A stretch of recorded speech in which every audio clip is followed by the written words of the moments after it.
Hi, this is Creston. I'm in the center of Prague, and I haven't done a video update in a long time, so I thought I'd do one now, especially in light of what happened last week with the US service member burning himself up, lighting himself on fire in protest to what was happening in Gaza.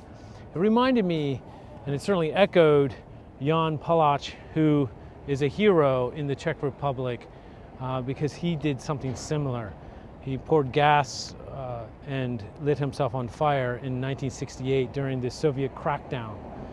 And that very act, I think, in part stimulated the underground movement towards freedom over against the communist occupation.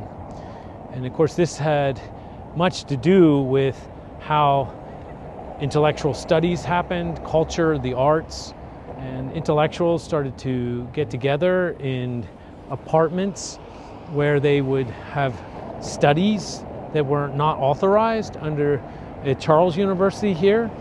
And so you would have different professors, including professors from the West, like Charles Taylor, my friend, to Jacques Derrida, the late Derrida. They would come here and be part of underground research groups.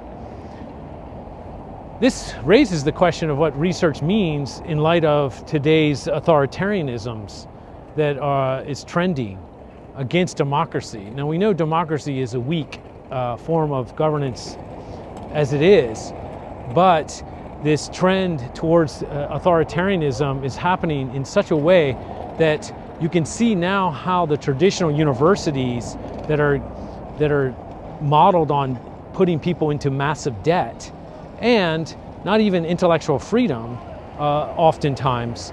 And as a result, what you have is you have universities clearly lining up with authoritarianisms that are solidifying around the globe all over the world. Hate is on the rise, homophobia, all these racisms, all these ethnic approaches to how we perceive each other. And this is really damaging and dangerous.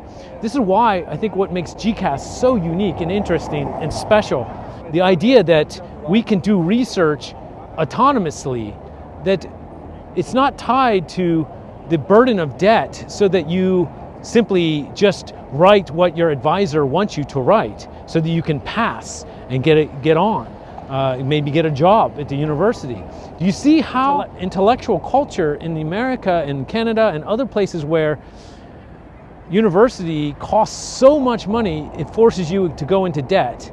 Now, you can start to see how that would compromise research, and how once research is compromised, this authoritarianist trend towards centralization in the globe as opposed to democracy, you can see how that is reinforced by the debt university.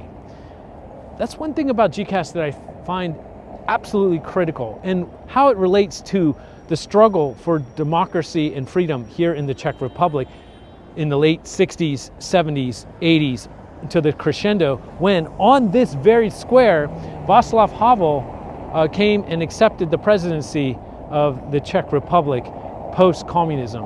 And as a result, what you have is a rebirth, a resurgence of democratic ideals. I remember traveling through Europe in '94 and how everyone was reaching out in Eastern Bloc countries. Everyone was reaching out to me going, wow, freedom. Now, it's not to say that the US's notion of freedom and liberalism is actually the answer, but neither is authoritarianism either.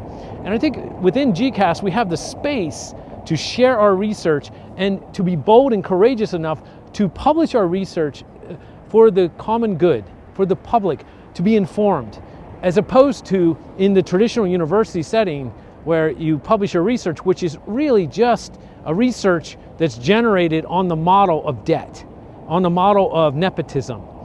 And I think that what we have is something super special that will become more and more special as the years unfold for us.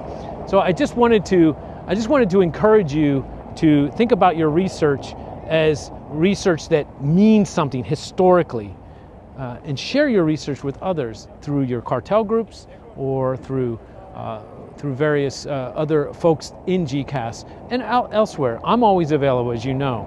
So finally, today we have Lewis Gordon giving a talk to our PhD researchers who are in their first year or in the early stages of writing their dissertation. So looking forward to that today at 11 a.m. New York time, 5 p.m. here in Prague. Okay, until then, take care and thanks so much.